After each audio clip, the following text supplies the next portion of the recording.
Hello, friends. Welcome to season 3, episode 23 of Looking Up. This will be our final episode of this season. We can't believe we've already been through 3 seasons of friendship and fun and laughter and encouragement, we hope, and some Bible thoughts. And we've just enjoyed so much this time that we've been able to spend together and with you. And we appreciate all of you who have joined us on this journey. And we plan on picking back up after a couple weeks. So hope you'll tune back in when we get started again. I am Carla Moore. I'm one of your hosts, and with me is Kathy Pollard. I am in Athens, Greece right now. Kathy's in Bowling Green, Kentucky, and by the wonder of technology and some prayers and a few plugs here and there, Zoom meeting going with not so great internet on my end as usual. I can't get away from it. Just everywhere I go, there's bad internet. Maybe it's me. I don't know. So we're going to try to get through this. And so, how are you doing, Kathy? What's going on over there? I'm doing really good. And, Bowling Green is a little more exotic than Athens, Greece, but don't be I jealous. know. I'm trying not to be. We got Bible camp coming up. So by Mm-hmm. the time everybody listens to this, we will be in the swing of things. And so we're gearing up for that. That's always a great week. And looks like the weather's going to be really good this year. So looking forward to that. I get to teach the teen girls and work in the kitchen. And the best part about working in the kitchen at camp is that Dana Simpson is in there and Cinnamon rolls. she makes her cinnamon rolls for the campers, which is a huge undertaking. I mean, she makes the dough from scratch and everything, but she also makes kind of secret little treats just for the kitchen staff. So that's where Not tell the anybody about that. yeah, the recipe for lazy cream horns that I love now. Mm-hmm. The first time I had it was last year at camp, and she made that just for kitchen stuff, but she's doing that every year. She always makes, 2 or 3 things throughout the week just for us. That's the That's perk awesome. of big perk of working in the kitchen, plus getting to What is hang a out with those typical? ladies. What's a So typical day at camp? When do you start and what do you do and it's gonna be a how many little bit Bible classes? different for me this year because usually I just do the kitchen, but Mm-hmm. so I get there about 6 o'clock in the morning, and then we're in there all day, until the evening time. But now I'm teaching the teen girls, and so my class is at 9 o'clock. And so I think it's about 45 minutes. And then after that, I'll go into the kitchen from there. So Will you have to help fix breakfast since you have a nine no, o'clock class? no, originally I thought I would. I thought I'd just show up for breakfast, but I kind of want to be able to get my mind in gear and go for my notes. So I'm Mm-hmm. going to do that in the morning, go straight to my class, and then just go at 9:45, go into the kitchen and spend the rest of the day in there. So What that's are my your plan. classes about? Well, this year's theme is something about the Olympics. Something. And each of the rings represents a step in the plan of salvation. Mm-hmm. So I'm just kind of focusing in on a little bit deeper look into, like, the first day is hear and believe, and the second day is repentance, and the third day is confession. It's kind of Mm-hmm. like an emphasis on that. And I'll do a little Bible marking with them, the plan of Mm-hmm. salvation, or what baptism does, and things like Is it that. So, Sunday through Friday? yes. Okay. Mm-hmm. Mm-hmm. Well, I hope you have great weather and I hope nobody Thanks. gets sick and I hope you get extra easy cream horns and it's going to be great. I love going to camp. It doesn't fit into our schedule right now. It just doesn't. So we Oh, haven't in a while, but yeah. there's something special about that. I don't know. There's just something about being almost sequestered away from the world with your Christian family for that week and Mm-hmm. it's hard to want to go back after that. So good times. Yeah, it is. It is. It's a long week. Usually by the end of it, I'm ready for it to be. I wouldn't want to be at camp for 2 weeks. No. But the singing and seeing all the kids together Mhm. and the How many kids are camaraderie. there? I don't know, a lot. Like 100 or More 200 than or that, it's probably closer to 200, but I really don't know. yeah. I'm not in charge of that part. I just do what I'm Yeah. told. Well, I'm sure it'll be a good week. We're praying Yeah, for you. yeah. So, how about you? Well, we are packing up tonight and heading home tomorrow, Lord willing. Should be home not this time tomorrow night. It's a lot longer than that, but our flight's at like 12:55 here. So that means it would be 5 a.m. there. And we should be home by midnight tomorrow night, which here would be 8 o'clock a.m. So anyway, I don't really like to think about it because Mm-hmm. it's a long trip. We go from here to Atlanta, have a 3 hour layover, and then on to Austin. But it's 8:35 p.m. right now. So the sun, it's setting. You can probably still see a little bit of Mm-hmm. daylight back there. Yeah. So there at where you are, it's what, 12:30, Mm-hmm. 12:35. Yeah. Yeah. So it's been a great trip. We've had just had great people. We always do. We always have great people. I mean, when you travel with Christians, Mm-hmm. they're just the best. And we've had some friends on the trip that we already knew, that we've been able to be with again. And then of course we always make new relationships. And it's just been great. We haven't had any major issues. I think the last time we recorded, I was in a hotel room in Thessaloniki, however they say it 5 different Yeah. ways, because I was there with a couple of ladies who weren't feeling well that day, and we stayed in the hotel. And then it just kind of started trickling throughout the bus. So I was noticing yesterday on the bus, it was like a hospital. You could hear coughs everywhere, but it wasn't anything Ugh. major. I mean, I know some people felt pretty rotten for a few days, but for me, I take Zicam whenever. That should be my something good for you, Zicam. Do you ever use that? No. It's a combination of zinc and vitamin C, and you take it at the first sign of a cold. And so when you sneeze and you feel like that, oh, that doesn't feel good. It's just that Yeah. kind of tickle at the back of your throat. Mm-hmm. And so I just started taking that. You take one, and then every couple of hours when you think of it, take another. And so mine only lasted, I don't know, a couple of days, and it wasn't bad. Mm-hmm. But anyway, that kind of thing is inevitable when you're traveling together, when you're in close quarters and stuff. But I jotted down where all we had been since we talked.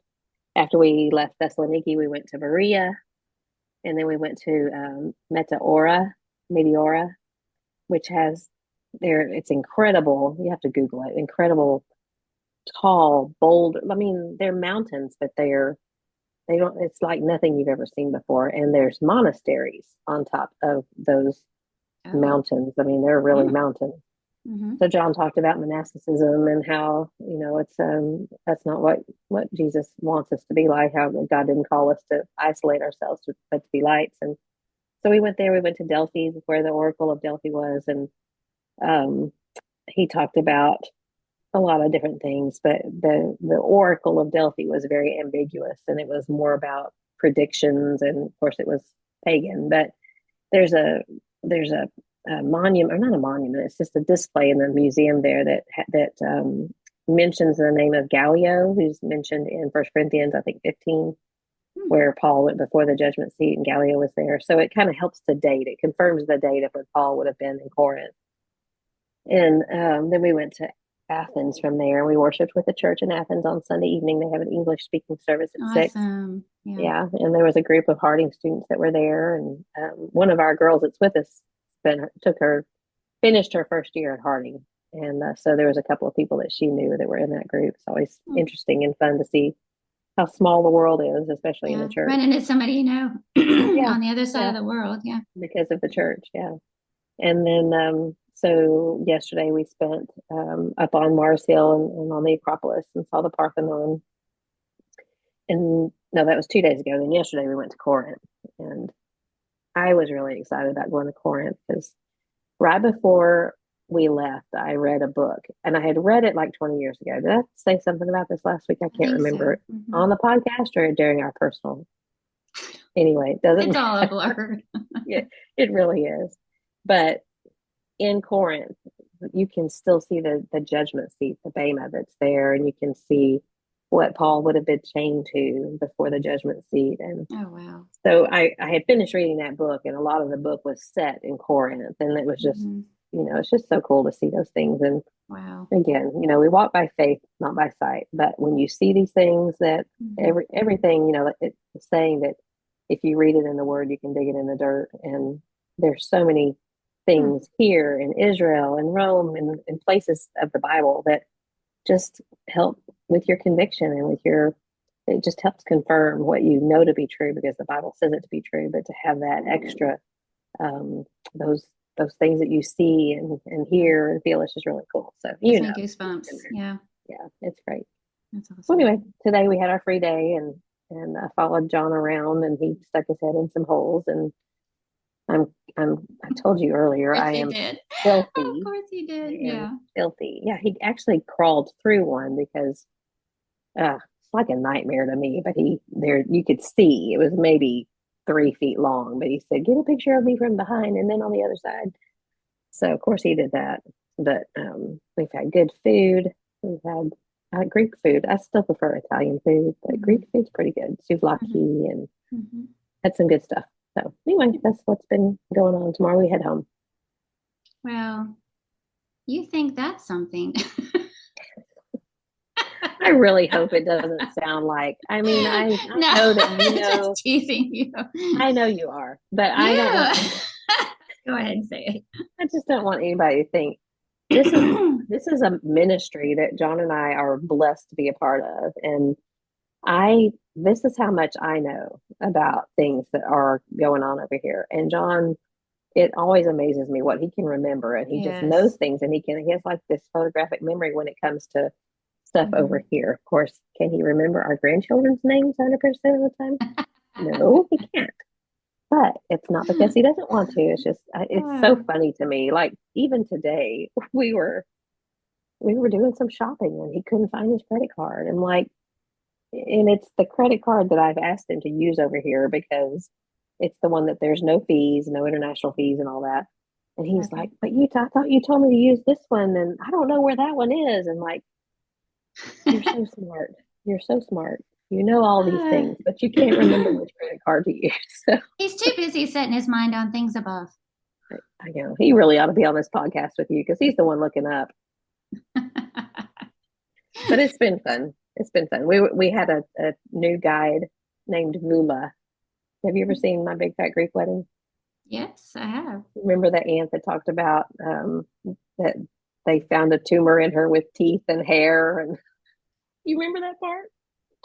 It's really gross. But anyway, her It's name was gross. Vula. Ah, And gross. I know it is gross. So our every time for like the first 2 days, every time I looked at our tour guide, I kept thinking Oh teeth and no. hair. Oh But no. she was great. She talked with her arms and she was bouncing all over the place. And we've never had a female tour guide before, Hmm. and so that was different. But she's just like this Greek mama who likes to cook for her family, but she knows she's reading out of her Greek New Testament. When we were at Corinth, there's Hmm. a sign in the ground that has Erastus, the name Erastus that you read about in First Corinthians, Mhm. the city treasurer of Corinth, and he is. It's I won't try to explain that, but she's got her Greek New Testament out and reading in the Greek about That is so where cool. Erastus is found. Yeah, and I wanted to mention too that Lois Webster is on this trip with us, and I think I mentioned it last week. I can't remember, Mhm. but she is one of the founding members of the Sisters podcast. Mhm. And so she and I have had a lot of fun together, and we took some pictures yesterday up on Mars Hill. We were looking up, and we thought we're sisters looking up. So Oh, it's cute. been a lot of fun being with her. Yeah. Anyway, that's Hmm. that's my life the last week. So Well, you may have been to Corinth, but I found some where'd you go? dishes. I found some dishes. I'm Well, kind I of like a dishes. I'm kind of a dishaholic, and Mhm. Neil's always, kind of giving me a hard time about it. Step away from the dishes. You can never have too But many dishes. um, do you know Falscraft? Uh-huh. They that old pattern, the Village collection. It's that one. Oh, I'll show you. It's that one that's brown and cream. It's Yeah, got that. It's kind of Mom got had that that. early American vibe, Hmm. which I love. I love this one and the one that's blue and kind of a creamy gray too. The What Yorktown is that? pattern. Is it like a It's mixing like bowl? a batter. It's like a little batter bowl. Huh, But pretty. anyway, this lady, I had to drive an hour and 20 minutes, or we did, to get there. But this lady was selling her entire collection that she had been collecting for years. And she said Hmm. she thought that her daughters or her granddaughters might be interested in them, but they're not. And Hmm. so I have 65 pieces. Wow. And Do you have room for them? she sold it for $65. Nice. Good find. And it is, I mean, look at this, the whole mixing bowl set, Yeah. like all three Oh, of these. wow. I'm making a lot of racket now. These great Mhm. big platters, Yeah. great big pitchers, of course, dinner plates. And when I first saw them, I thought, I really don't want all those things. I just want the dinner plates and a few mugs. And I still felt like that price just for the pieces that I wanted. Hmm. I wanted the mixing bowls, the dinner plates, and a few of the mugs. And I thought that's still a great price just for those pieces, and I'll just get rid of the rest of them.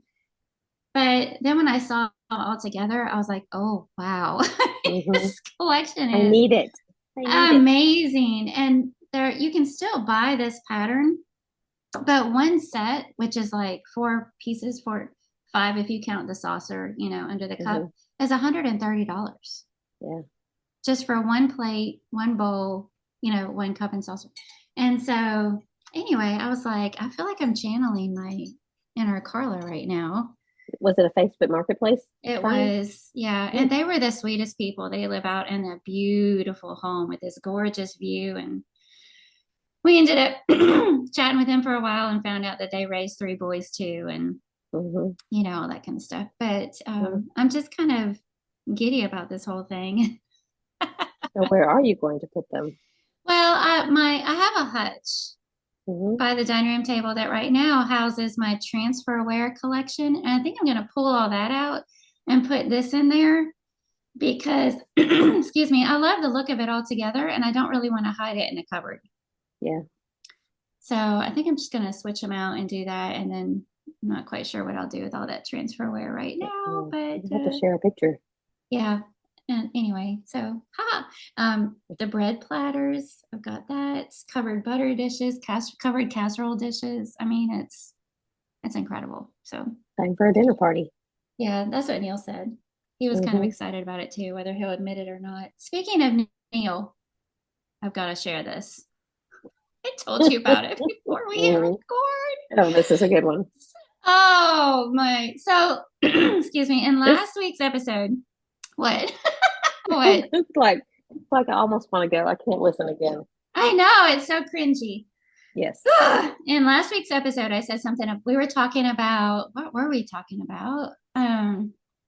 Like, oh, if we got busted being snarky to our husbands, like if somebody was videotaping the faces that we make or recording how we talk when when it's just Hmm. me and my husband or whatever. Well, this week, I needed some copies made for camp, and I'd asked Neil to make the copies for me at the church building. And he started them. I sent them to him via text. I shared the document via text. You know where All right. this I'm is just. going. I'm just gonna. So yeah, so he started it at the building, but didn't want to wait around for them to finish copying it and left. And then the next time he went back, he texted me and said, when I got to the building, Derek Johnson, who's one of our deacons and the director of camp, was there at the church building making his own copies, which means he had to move Neil's stuff aside. And Neil discovered that instead of printing the document I sent him, he printed off 12 pages of personal texts between him and me. 25 copies of 12 pages of personal text. And just reading, my scalp is tingling even now, just thinking about it. Ugh, just reading that text, I had that instant sick feeling in the pit of my stomach and like a cold sweat breaking out on my neck and cheeks. And I was like, it was like, what all have we been saying? And we send each other pictures of things sometimes. Not those kinds of things, but Wait, Kathy, go not back. You those kinds better of things. erase that. Uh-huh. Not, Okay, not that. Not those Okay. kinds of, but like funny things or whatever. And so I did remember that there was one point this week where I was frustrated with Neil because it was about time to go. I'm like, I think when I was talking about it, I told you he was on the treadmill, but he wasn't. He was on the lawnmower. But we needed to leave in 5 minutes for where we were going. And he was still on the lawnmower dust flying around the lawnmower. So I knew he was going to need to shower. And I texted him, we need to leave in 5 minutes, exclamation point, exclamation. Now there's no frowny faces around it. It literally, when you're reading it, it just says, we need to leave Was in it in five all minutes. caps? But it wasn't in all caps, but Okay, it had so a it lot didn't of sound like you're exclamation points. screaming. But in my mind, I'm going, we need to leave in 5. And so anyway, he said, really? I was like, what did we say? What did we say? And do you think he read it? And Neil's going, wouldn't you?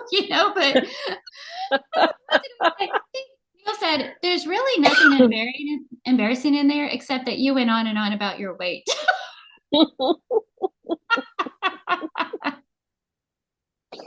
Let this be a lesson to all of us. Oh man, when I told you, you said it's a wake up call, and it really is because I mean, we know that we always have an audience. Sure. God is always listening in and stuff, but still, we just kind of fool ourselves into thinking this is just between me and Neil. And if I want to be snarky, out it comes, And here, 12 pages of personal 25 text. copies of 12 pages. Yeah. Yeah. You could pass that out at camp next week. I mean, thankfully, there wasn't really anything. Right. There wasn't really anything. I mean, there were some embarrassing things, but nothing real bad, But there have been times when I've texted some things that I would not be proud to have anybody else read. And you're right. It was a huge wake up call. But I thought, how ironic is that? I literally just said, what if you got busted?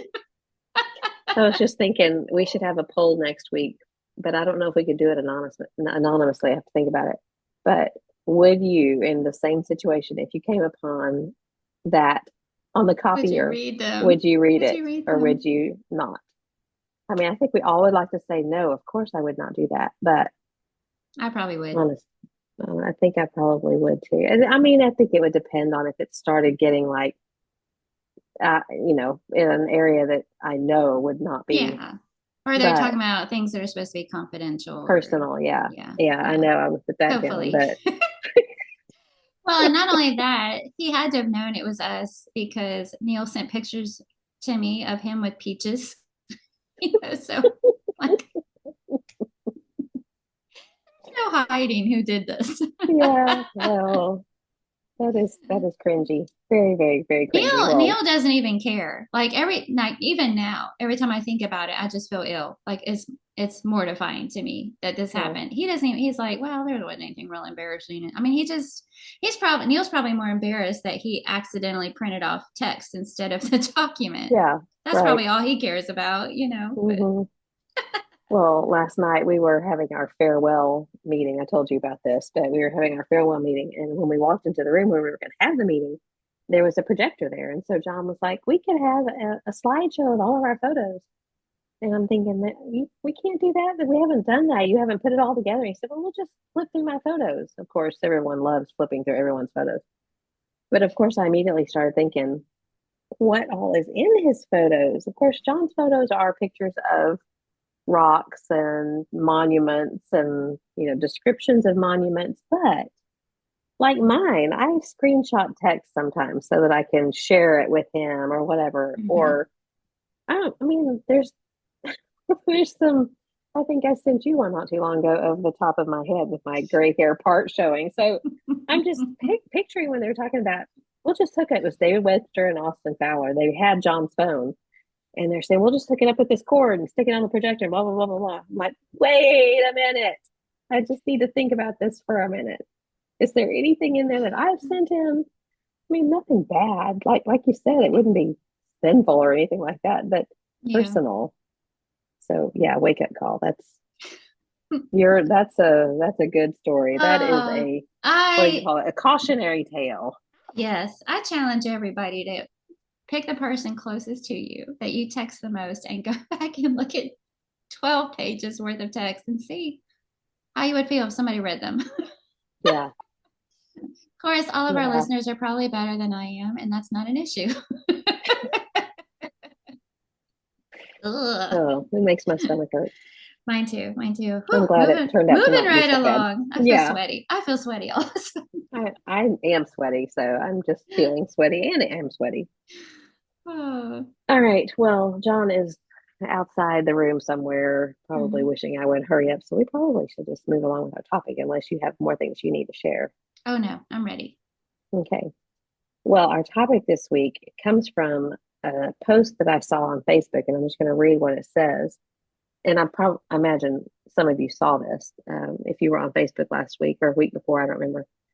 It's someone, I didn't catch who it is. I think it's I'm with you, sister, or something like that. It's a page. And she said, could we please bring back the lost art of the simple get together? Fancy dinners are great, theme nights are so fun, but it is hard to plan that stuff. As a whole, we're really not craving over the top celebrations. We're craving connections, but we've got to make it easier and lower the expectations. Lower. Nope, even lower. So invite some neighbors to hang out in lawn chairs, get out a pack of cards, throw down your leftover Christmas paper plates, shove the clothes and toys scattered around in the coat closet, light a candle, and call it good. And this is what I love the most. It doesn't need to be Instagram worthy to be worthy. Being together is enough. So I was just thinking about you and I and our closest friends around this table, this imaginary table that we have, talking about making those connections, but not having to make it so fancy or perfect or over the top or, just so perfectionistic Mhm. because there's so many things. I've just thought this many times, and I hope that no one who likes to do this, I think there's a lot of people whose love language is planning these fancy and fun and inventive Mhm. things for other people, and that's how they express their love. And so I hope nobody will think that I'm being critical of that because I'm not. But I think that for those of us who don't do that or can't do that or feel inadequate doing things like that, we need to get over that and realize that those who do, they're not doing it to be competitive. They're not trying to intimidate us, but that's just how we feel sometimes. Mhm. So I kept thinking when I was trying to do a little preparation for this in the time that I had today, what is the goal when I'm doing something for someone? If I'm hosting something, if I'm trying to sit down and have a meal with something, what is my goal? Is it to impress them? And sometimes I think it can be our goal is to wow them. And again, not necessarily, I don't mean that in an insulting way because I think maybe we just haven't thought about it before. There's these over the top, in my opinion, gender reveals or engagement parties or I'm trying to I mean even weddings now, back in our day, here we go again. We had church weddings and afterwards we had mints and nuts and Mints cake and and nuts and a punch. cake. Yep. Yeah, and that's it. Yeah.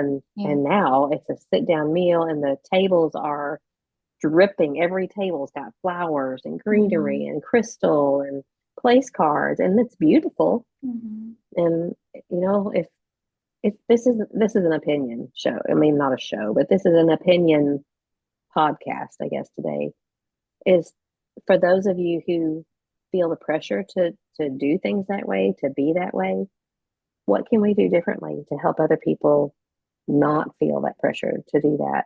And Mhm. what can we do to make those connections between people and realize that what we're trying to alleviate is the loneliness that other people feel or the disconnection with fellow Christians or the world or wherever we're feeling this need that's lacking. What can we do Mhm. differently? So, what do you think about all that?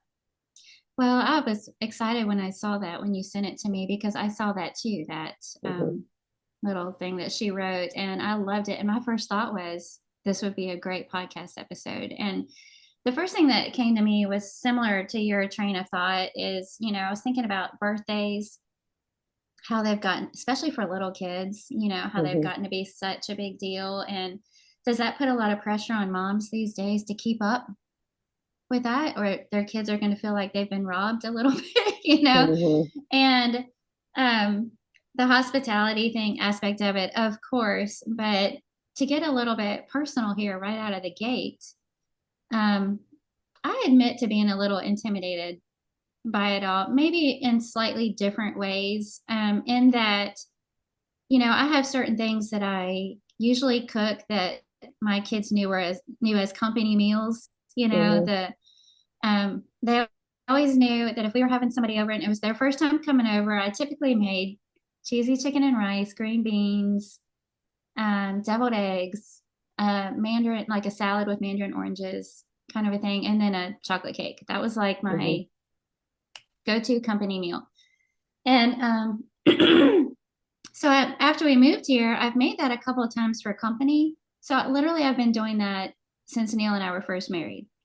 I've made it a couple of times for company, and it hasn't gone over very well. And so my other thing is just a roast, a roast in the crock Yeah. pot, cooks all day, gravy, mashed potatoes. And then for some reason, a lot of the men around here don't like pot roast. And I feel like What? In I know, Kentucky? yes. And I feel like since we've been here, I feel like everything that I'm comfortable and familiar with and cook doesn't really resonate. And and it's not anybody's fault. Nobody has said anything mean to me. These are just things I've like picked up, hearing conversations or going to somebody's house and I feel like they have these amazing spreads, which is wonderful, thoughtful, generous, three, four, five different types of meats, you know, Wow. and cooking proteins is probably my weakest skill in the kitchen. And so it's just I've kind of let it get to me and I've kind of let it intimidate me a little bit. And it makes me not want to do it as much because I feel like I can't do that. Mm. It's not going to be good enough. It's going to come across as less than or, oh, thanks. Yeah. Mm. And so I think I've kind of let that just affect me. Mm. And when I read that thing, it really resonated with me because I was like, yeah, let's just Mm-hmm. let's just focus on forming connections and getting together and not trying to impress. And I'm not blaming anybody else because those have been wonderful experiences. I've loved Mm-hmm. them. But I needed to do a little heart check myself and say, like you said, why am I doing this? Mm-hmm. Is it because I feel the need to try to keep up or try to impress or hold my own?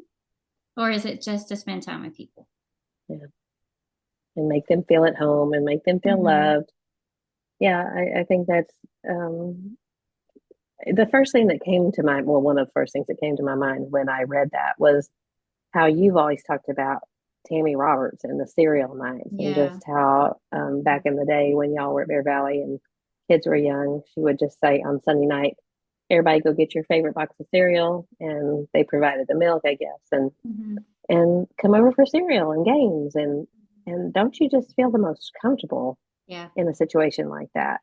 And I know we talked about that when we did the hospitality issue, but I thought this focuses more on providing those comfortable settings to engage with one another, to maybe open doors for more deep communication, or even just laughter, just being together and just feeling comfortable. And and when you spend time like that, there's nothing like that kind of time to make you feel Mm-hmm. comfortable with someone to where the next time you see him, you can walk up to him, give him a hug, or laugh about something that you laughed about when you got to know each other that night, whatever. And that's something that I think Christians need to be pretty comfortable doing, because we're here for one another. We're here to bear one another's burdens. We're here to encourage the faint-hearted and lift up the fallen. And not that every time we get together is going to be a big counseling session necessarily, but sometimes it leads to that. Mm-hmm. It leads to tears. Somebody's having a hard time, and we can hug on them, love on them, and just let them know that we're here for them. So I was just trying to think of some ways that we might be able to make that easier, rather than just having these, I say just, and I don't mean that, but rather than when you walk in the door looking for the wow factor. And I know, me personally, I like for my house to look a certain way when people walk in. Now, after everyone's there, I don't care what it looks like. We can make a mess and things can be thrown around, but I like for it to be nice and tidy. Even my bar stools, I like them to be set a certain way. And sometimes John will come pull one out and sit down and then leave it sitting out, like your bar stool behind you. If it's, a, Yeah. you know, cattywampus, then that bothers me. And then that bothers me about myself, that things like that bother me. But so what can we do to connect people? How can we connect them? What are some ways that we can make people comfortable to be around us, to be around each other? Are there simple things that we can do? And I know that there are, just it doesn't always have to be in our home. I was thinking about just inviting someone to sit down and have a cup of coffee. And you don't have to entertain someone. You don't have to have this whole afternoon. Well, first we're going to go have coffee, and then we're going to go visit this store, and then we're going to play miniature golf or whatever. I'm terrible at thinking things off the top of my head, but making someone just feel um, not so alone. And that's what I hope that we can do. But when we were at dinner tonight, before we met, you and I got the podcast going. We were having dinner with John and Maria Kallenbach and Ray and Melanie Whitman. And so Melanie and Maria and I were talking about this topic. And Melanie brought up the fact that she says, why do we save the good stuff for some other time? And so this is a little bit, I had to kind of think about it because I'm talking about not using the good stuff. But yet she was saying, sometimes we have these beautiful tabletops and we cover them up with this tablecloth because we don't want the kids to get crumbs down in the cracks, and we don't want it to get dirty, or what. We want to preserve the beauty of it. And yet we're covering it up when we have company, or when we have even our family. What are we telling our family? That if we're not using something that's beautiful because they're not special enough? And so that was something I kind of thought about too, because I know there's things like we remember the days when the sofas were covered in clear plastic vinyl. Because have you ever seen one like that? I've seen it on TV. Yeah, I've seen them. People are so worried that they're going to get something spilled on them that they have this nasty, stiff plastic on their couches because they want it to look a certain way, not because they want it to be comfortable. And there's just something a little bit strange about that to me. Yeah. I don't know. Yeah. Seems like your skin would stick to it. It does. It does. If you don't have something covering your skin, it will. And then, taking care, this is kind of like where Melanie was going, taking care of something so much that you're not using it. And so I think we do that sometimes too. But anyway, I just was trying to think of ways that we can look around us and see who might be lonely and what can we do for them. And just, so what can you think of things besides hospitality, ways that we can make people feel connected? Well, when you brought this up, I kind of wanted to see, because it seemed like your emphasis was on ways to connect, making a connection, and it doesn't have to be a big deal. Simplify that and put the emphasis back on connection. And I did a little bit of a dive into what we can find in the Word, and I knew this would be the case. But when you do find places where they were, God's people were spending time together and connecting, there's nothing about the trappings, the things that we get hung up on. There's nothing there about that. And so I kind of thought of calling this the biblical pattern for connecting. And maybe just a little bit of a reminder of, if we just remember that this is what it's all about, then all that other stuff can be fun. Some people really enjoy that. I can think of certain individuals I know that are so good at making everything special, and it's enjoyable to experience that too. That can be fun, but it's extra. And it could be elaborate, but that's extra. It could be simple. It could be last minute. To me, those are the funnest moments, when it's just like unplanned, last minute. And so as I think about that, the goal is to form those kinds of connections and relationships that you're comfortable doing that. And, when somebody has a last minute something and they hook you into it, how does that make you feel? Hmm. You know, Yeah, hey, we just special. thought we'd have a few people over to, you know, blah, blah, blah. Do you mind picking up some drinks on the way? Because, it just, yeah, it makes you feel special. So you can probably think of some other verses, but these are the ones that I found. The first thing is be devoted to it. And that's from Acts 2, verse 42. It says that they were devoted, and it was talking about their, almost like committed to or cherishing their time together, and that they were together day by day. So if that's where we start, all that other stuff, like what I admitted to wrestling with, Hmm. is not gonna matter. It's not gonna keep me from doing what I want to or need to be doing. An interesting one that I found is the biblical pattern for connection is to walk in the light, because that passage in First John 1, verses 6 and 7, if you walk in the light, it's talking about our relationship with God, but of course, also talking about fellowship one with another. And Hmm. so when we walk in the light, we're building it both ways. It creates fellowship with other Christians and opportunities for that.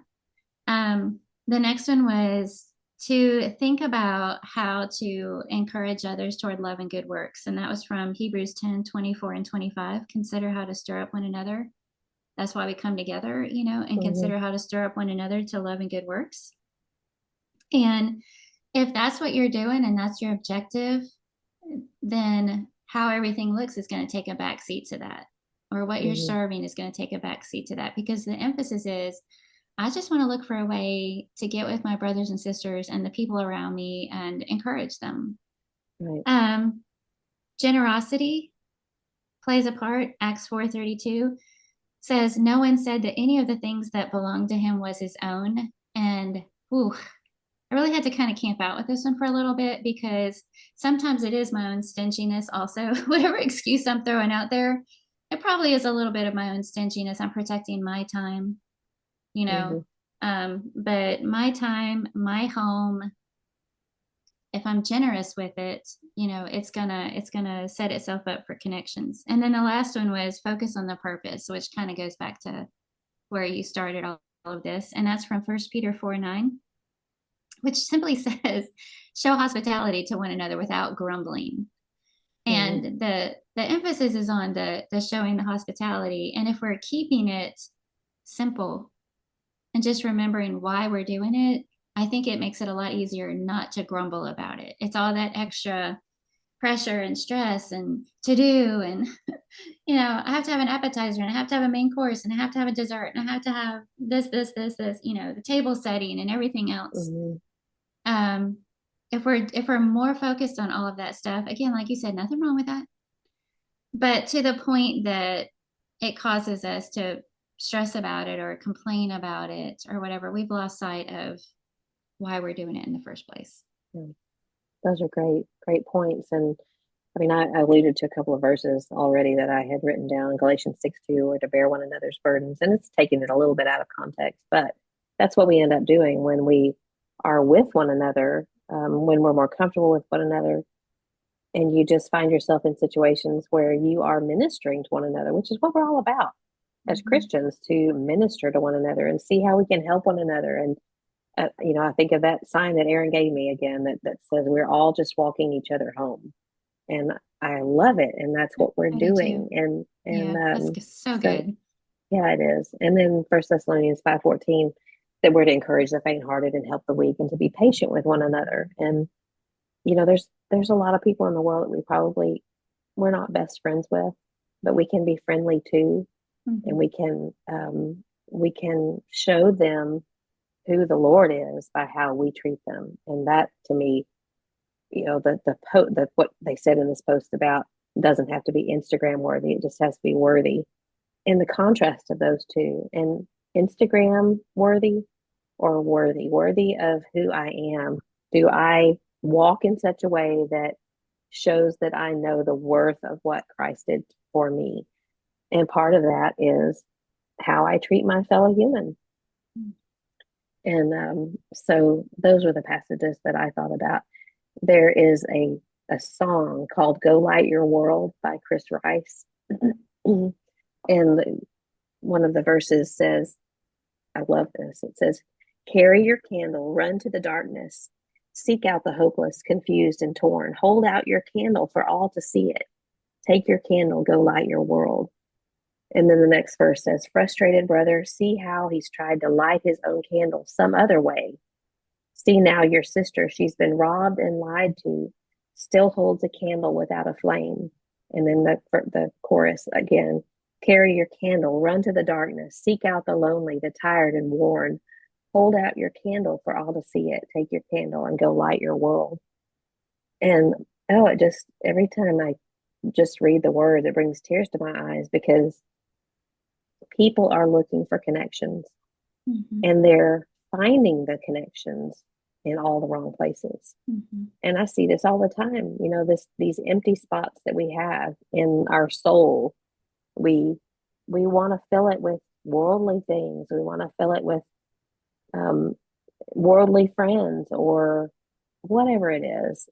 But yet, you and I, representing the Lord, can provide what they really are seeking. And so I hope that we'll do that. You know, run to the darkness. I love that phrase, and seek out those that need our help. And just loneliness, I think it breaks my heart. And I've seen this. I've seen it. You know, we worked in college ministry for many years, and just in ministry in general, there's always someone sitting by themselves. There's always someone who's experienced a loss that we can just, I mean, talk about making a connection, just sitting down next to them in worship. Someone was talking today about someone who visited services. It was someone that just walked in off the street. He didn't have shoes on. The building was full and he didn't know where to sit. So he just sat down on the floor in the aisle. And, you know, people were kind of looking around and like kind of, you know, nervous about what this guy was going to do. And one of the elders got up and went and sat next to him on the floor in the middle of the aisle. And oh, talk about making someone feel welcome and at home. And that's just what, you know, maybe we are drifting a little bit off topic, but we're just trying to make those connections and make people know the love that God has for them and how he can provide for all of their needs. So, yeah. Yeah, that's beautiful. And I was thinking that every now and then you see those little snippets here and there about, do you remember back when people used to hang out on the front porch together, or, you know, whatever task you had, you really weren't ever doing it by yourself. Some other woman was always with you, helping you in the kitchen, or, you know, and I think about those things, and there is sort of a little bit of nostalgia about it, like the good old days kind of vibe going on. But really, it's exactly what you're talking about. It's about sharing life together, and that's what we're trying to do. And there's a lot of scriptures about the fact that God made us for each other so we can support each other, you know, between here and there. And that's what that's all about. And if we pare away the trappings, and you know, we're just keeping it simple and inviting somebody in, and you know, we're not just talking about hospitality, but like you're saying, looking for ways to connect, inviting somebody to be a part of your life, then to me that's what you're doing. And I think we've mentioned this on here before. If you've been to somebody's house and it was, you know, beautiful spread, you know, everything's coordinated and the meal is, you know, fancy, and it's a wonderful experience. There's, you know, there's nothing wrong with that. But a lot of times some of your happiest memories come from the way more simplified version. You know, somebody has you over and you're ordering pizza and eating it on paper plates because it's the laughter, it's the conversation, and I think in those situations, what you're doing is saying, I'm not just inviting you over for an event. I'm inviting you into my life. Into my life. Yeah. I'm inviting you into my home. This is who we are. This is how we live. And I'm letting you see that. And that to me really grows relationships and changes relationships. And it makes me feel special when somebody feels comfortable enough to say, come on over. Things are, you know, there's a pile of laundry out, but if you can overlook that, you know, it just, I don't know, makes me feel good, makes me feel special. And that's what we're trying to do for everybody, is to let them see they're loved. and Yeah. they're seen and they're special. God loves them. We love them, and Hmm. that's, again, oversimplifying, but that's the objective. Yeah. Yeah. Maria, tonight in that conversation we were having talking about this topic, she said that she remembered going to someone's house. I don't remember if she said who it was, um, but she said it was, she didn't say it was a mess, but I kind of took from it that it was very lived in wherever she had gone to. But she said the woman didn't make any apology. She wasn't like, oh, I'm so sorry that this isn't just perfect. I'm sorry that the table's not clear or whatever. And Maria says, usually I feel, and I do too, that things need to be put away, need to look nice. I want my kitchen to be clean, all that kind of stuff.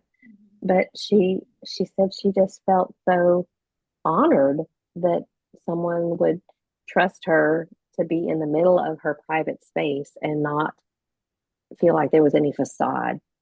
There's no pretending to be someone that they're not. When, like you said, you invite them into your life, and your life is messy sometimes, and literally messy, and figuratively as well.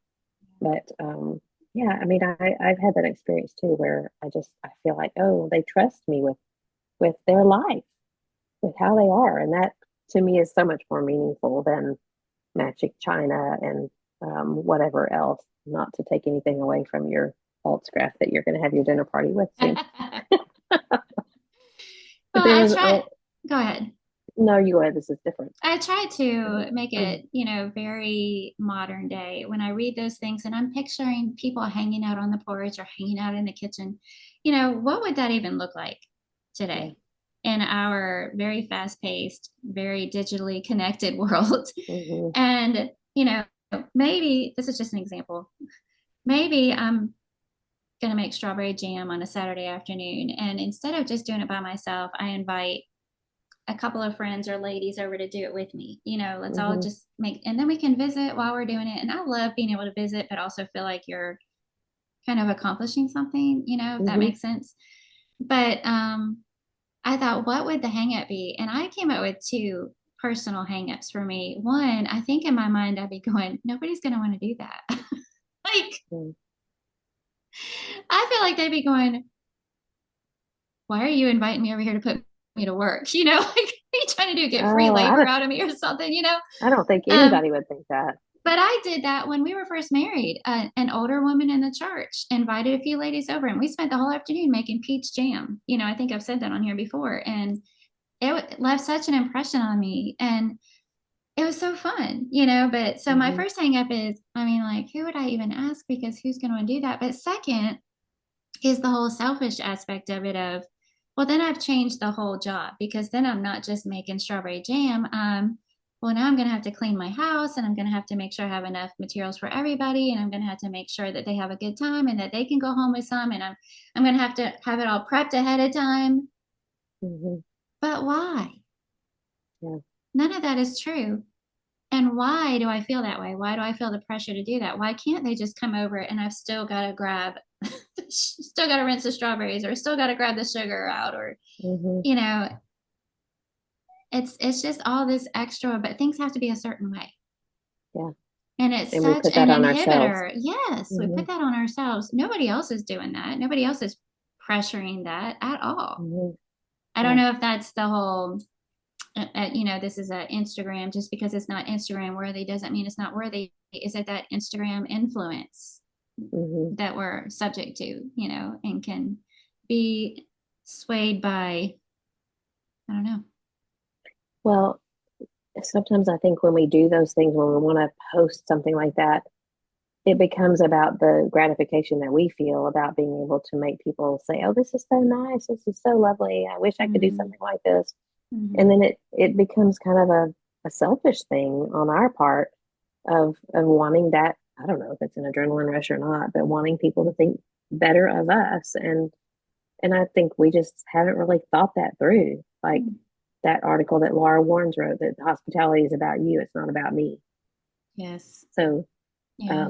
I, but it made me, when you were talking about making jam, it made me think of people that I've heard of that they have the ladies into their home, and they have three or four women that have a talent, and they have them demonstrate that talent and let them do one alongside with them, whether it's embroidery, and then everyone gets a little square of embroidery floss and stuff and gets to stitch, and or maybe it's a little bit of painting, or just talk about making connections. And then one other thing, and then I'm going Mm. to get you to say what you're going to say. Melanie, that I was talking about tonight, she and Evie Cisco at the Katie congregation, where Jordan and Aaron are members, they're the ones, and I know I've talked about this before, but they're the ones that host the young moms like once a quarter, I think, or maybe it's once a month. Oh yeah.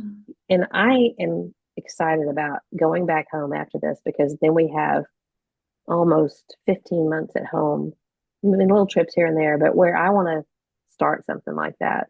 Mm. And all they do is, I say all they do, but they host all of the young moms. If you have a child between this age and this age, come to dinner, and they serve them. Melanie and Evie serve them a meal, and they don't sit there with them necessarily. They might sometimes, but they provide the means for the young moms to make connections among themselves. Love they that. they Yeah. they get to come and just sit and enjoy. They don't have to clean up. They don't have to fix. They don't have to bring. Sometimes they have a craft or something that they do. Do And they bring their I just, kids? no, no kids. Dads keep their own Dads keep kids. the And kids. Okay. yeah, so it's just Hmm. a free, fun, Great idea. easy night for the moms to get together. And so I think that's a great way of ministering to Yeah. those young moms. So there's You lots of things saying that we can that, do. yeah, reminded me that at our last ladies Bible class, a couple of the young moms were saying something like, wouldn't it be fun if, and they were talking about getting together and have somebody share a particular skill or talent, Yeah. whether it be cooking or sewing or whatever. Um, so I'd forgotten about Yeah. that. Well, something you said a minute ago about now I forget exactly what you said. It was about why we're why we're doing what we're doing or why we're serving or what did you say? I don't remember. Are you kidding? I can't Well, remember whatever anything. you said made me think of Because there's we're a not doing it for, are we doing it for ourselves, or are we doing it for the people that we're inviting yes. in? Thank you. That's exactly what you said. But there's a quote that I'm saving that I'm going to share really soon because it's by Elizabeth Elliot and I don't have it in front of me, so I'll probably butcher it. But she's basically saying, Lord, deliver me from the delusion of thinking I want to serve when really I just want to serve in big enough ways that other people take notice. Yeah. So they can And see me. yes, Hmm. and it just almost gives me chills to think about that. And Hmm. when I first read that, I was like, oh, Yeah. you know, I Hmm. acknowledge that I struggle with that. And, would I be as willing to do those behind the scenes acts of service that nobody will ever know about? Hmm. You know, I'm Yeah, helping out in you the do. kitchen at camp, but that's fun. First of all, I get to eat Dana's cooking. Hmm. Everybody sees you doing it. You know, do I do other things on the side that nobody ever sees and will ever But that acknowledge or that goes back to serving, and the fact that when you do serve, you realize how gratifying it is. So you do get that Mhm. feeling of that good feeling, but you have to do it a few times in ways that aren't seen and aren't maybe Mhm. noticed, to realize that you're doing it for Well, God. yes, and I was thinking back to the motivation thing again. Why are we wanting to connect with people? If it's about the acknowledgement or the praise, we're looking at it completely wrong. And we're Yeah. motivated by things that are going to hinder what we're ultimately trying to do, Hmm. probably. Yeah. Yeah. Okay, there's one more area that I wanted to bring up, and then we need to wrap up because I know I need to pack. But Hmm. this is the one, when I was thinking about, it doesn't have to be Instagram worthy to be worthy.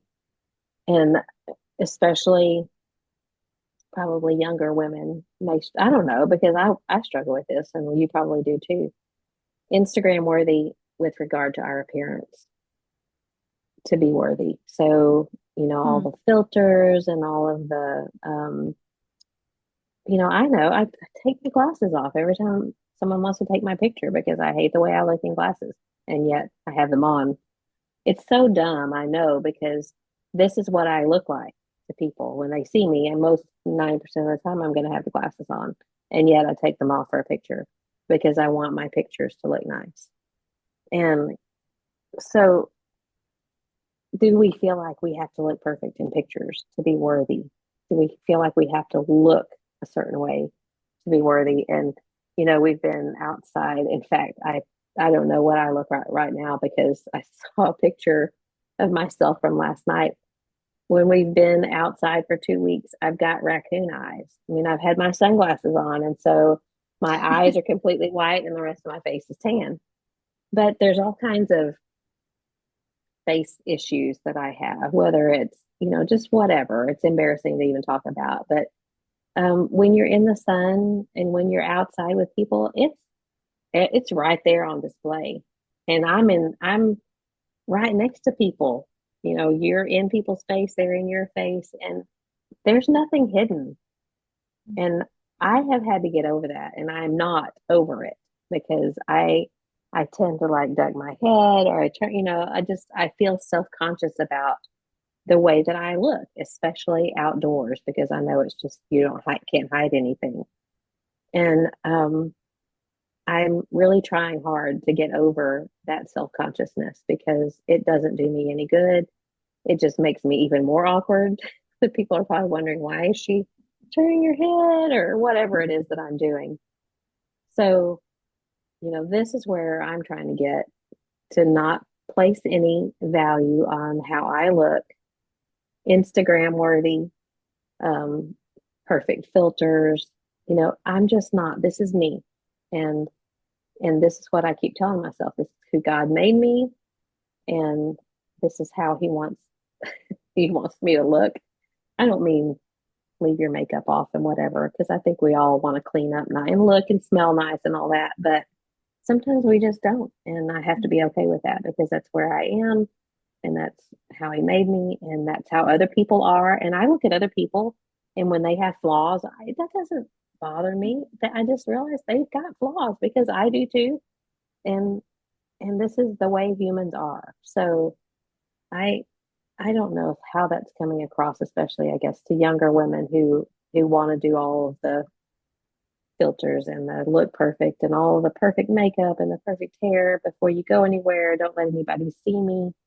Um, we've got to work on that. I think we've got to get better at being comfortable with letting other people into our personal space. And anyway, I don't know if that came across Yeah.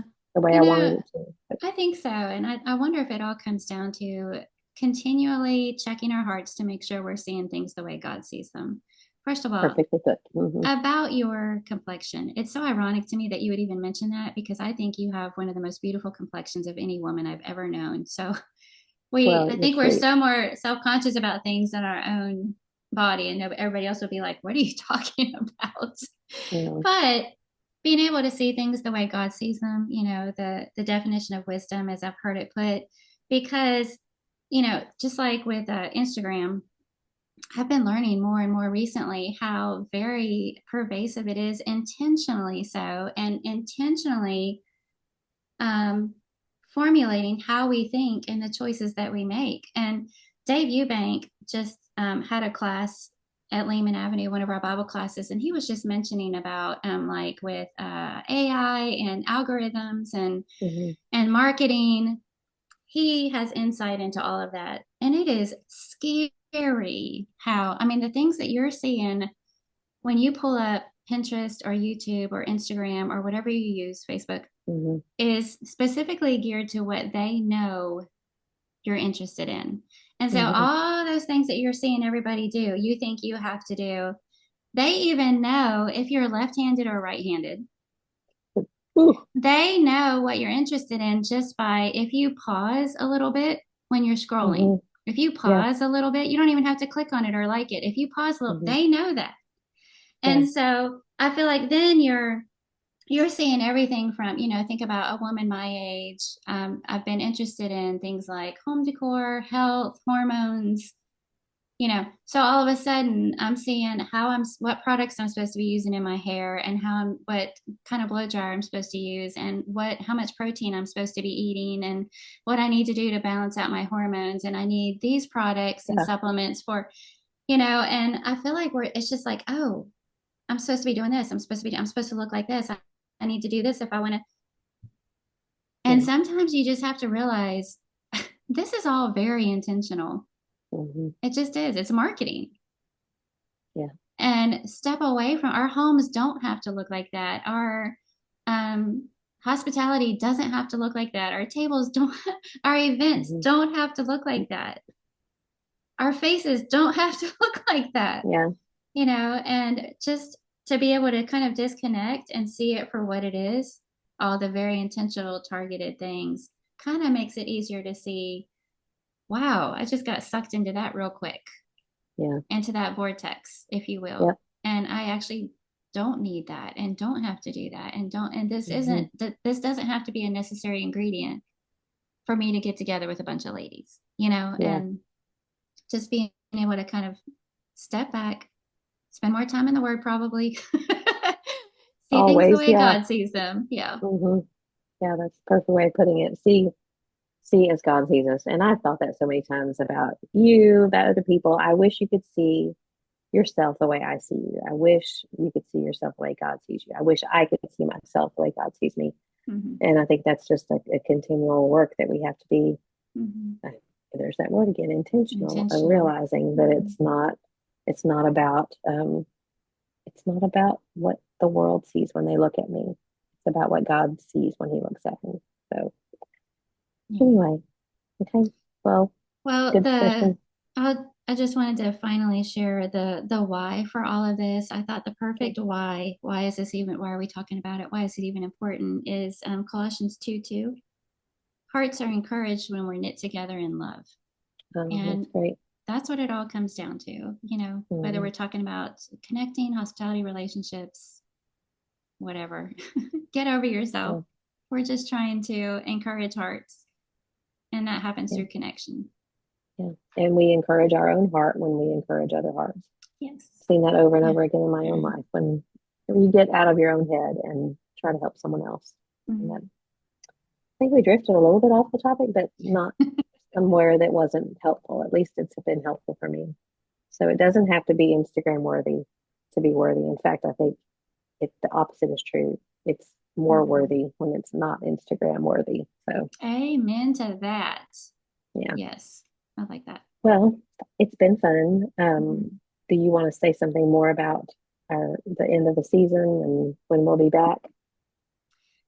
So this is the last episode of our third season. We're going to take a couple weeks off. I have camp, and I don't know the exact date. I didn't look that up, but we'll take a couple weeks off. That's it, and then have season 4, episode 1 coming out soon. Yeah, Um, in a couple weeks. so I do have something good for you, Good. but I kind of don't want to share it now that you just had this big whole talk about appearances and Something to make you look better. so here's mine. It's the CeraVe. How do you pronounce that? I don't know. CeraVe.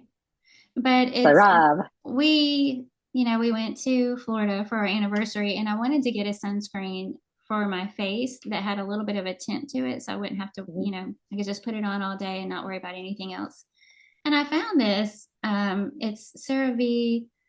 It's a hydrating mineral sunscreen with a sheer tint to it, and I think they literally only have this one shade. Okay. And I got it, not really thinking anything of it. I just wanted to slap something on my skin when I was in Florida, and I loved it. I love Cool. the way it feels. It's not a real, thick coverage, of course, but now I wear it every day, and it's a 30 sunscreen, broad spectrum SPF 30. So I'm getting my sunscreen and just a little bit of tint in one Yeah. step. A healthy glow. Yes. So anyway, and it's Cool. not expensive, and that's my something good for you. Good. Okay. Well, I'll just say that my something good is Zycam. Go Google it. That's Look right. it up. You It just really you is very just shared it helpful. at the beginning instead of at the end. Yeah.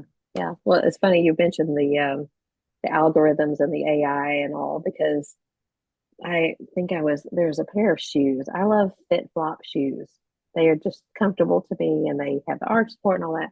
Anyway, there's been an ad that has a certain shoe that I keep looking at, and I know I'm not going to get it. It's too expensive, but maybe once they go on clearance. But I was one day I was like, oh, I like those. But you think about it before you scroll slowly by because you know. And then I thought, well, and if I need to remember what that shoe is, I'm sure it'll come back up again in my algorithm. And sure enough, it's like Yeah. every day I see that shoe. So Yeah. I guess Yeah. there's something good about it. If you forget what it is that you liked, it'll bring it back up for you. So Mm-hmm. you don't even have to tell it what you like. It knows. I don't know who they are or what it is, but they and it are watching us. My life's pretty boring though, so they'll be it and they will get bored. Well, this was All a right. fun conversation. It was. Even It though was you're helpful for me. tired, thanks for squeezing this in on your round the world travels, and you're Yeah. Just be stinky glad you can't and smell me. tired, and we still had this conversation. So thank you for Yeah. that. We Yep. can't Always worth smell it. you. We can't smell you through the screen, so it's good. Be glad. Be very glad. You I still can't look wait to take a good. shower. Thanks. It's all from here up, right? We're praying for you to have a safe travels home. Yeah. Pray for uneventful. That's my favorite kind of travel. Right. Yeah. Because you can get home safely and eventfully. Major turbulence, Okay. emergency landing. Just pray for uneventful. That's what I'll I pray like. for uneventful travel. That sounds Okay. good. All right. All right. Well, I love you. It's been great. I've enjoyed the conversation and I've enjoyed our third season. It's been a blessing. So thanks for thinking it up. And until next time, Keep looking up. see you soon.